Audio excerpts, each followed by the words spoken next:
Hello and welcome back into the Delmarva Sports Insider. Now, we talked so much at the top of the show about all these local football teams from the Henlopen and the Bayside. A lot of these teams really gearing up for what's going to be an exciting 2017 fall season. The weather's changing. It's a little bit humid outside. So for the next few weeks, we're going to see a lot of high school football previews. End of the month, we're going to see some of those football season, actually regular season games kind of come into form. But our sister station, the CW, has everything you need when it comes to Ravens football. It's been fantastic for the first 2 weeks. For more on the team through their first 2 preseason games, let's send it over to the wall to Haley standing by. Haley?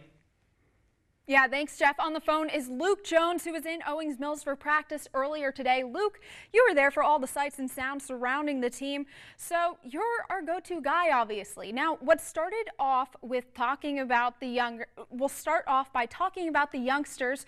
We're just 2 weeks into the preseason. Has anyone in particular stood out to you yet?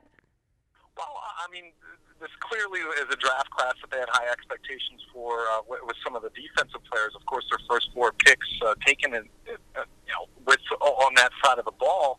Marlon Humphrey's been banged up, their first-round cornerback, but when he's been on the field, I've liked what I've seen.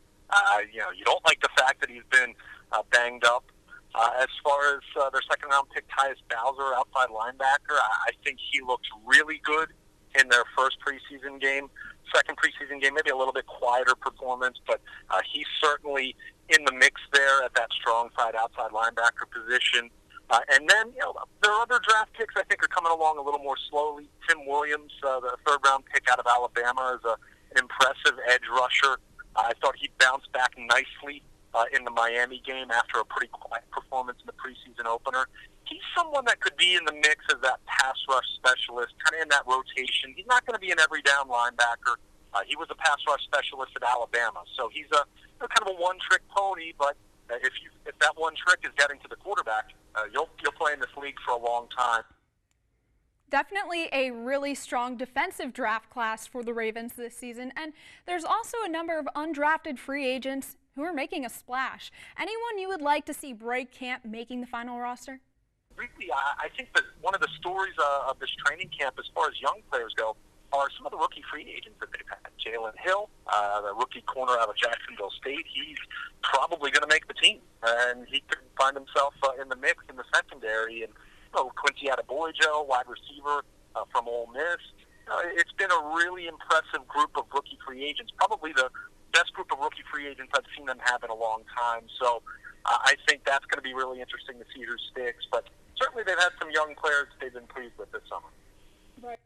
And switching gears, the quarterback situation is still a bit hairy, a lot of gray areas. Everyone is confident that Flacco will be back for week 1 of the regular season, but that only gives him 2 weeks of prep before the season starts up. Now, backup Ryan Mallett, he's really not an NFL caliber starting quarterback. He's got a great arm, but the accuracy just isn't there, and it doesn't seem to be developing throughout training camp and the preseason. Now, with injuries like a back, that can be a bit fickle. You never know if it's going to flare up again, and we don't know if Flacco will be out for a week or 2. What do you think about the situation under center, given the uncertainty? Clearly, Colin Kaepernick was the biggest discussion point of anyone on or off the roster the first week of training camp, and you get the sense that, not that I've heard it officially that the ship has sailed there, but you feel like if it hasn't happened by now, is it going to happen? But the point you just made, I think, is a valid one. I'll say this, and I've written this, I've talked about this on the air at length. The Ravens re-signed Ryan Mallett on the first day of free agency. Now, it was a 1-year, $2 million deal with a $1 million signing bonus, but that was a signal to me that they had at least some level of confidence in him being the backup quarterback. But with the scenario that you presented, then maybe the discussion changes a little bit, whether it's Kaepernick, whether it's someone else that could shake loose between now and the start of the season. Luke, thank you so much. That's Luke Jones, the Ravens reporter for WSTN. Now, of course, it's been a bit of a wild training camp down in Owings Mills with the quarterback situation, but we've gotten to get all of the action right here on 47 ABC. For more on that, Jeff?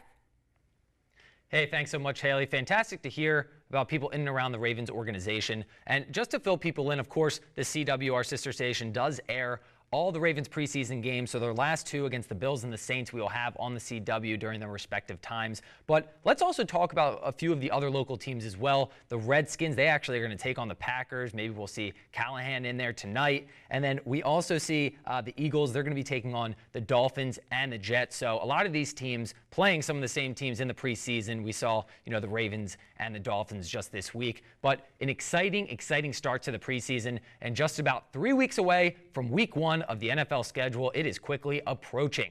We're hitting another commercial break, but coming up, we wrap up our entire coverage throughout the week with some final thoughts. Stay with us. We'll be right back. Head coach Brendan Ireton, Kent County Trojans. You're watching Delmarva Sports Insider.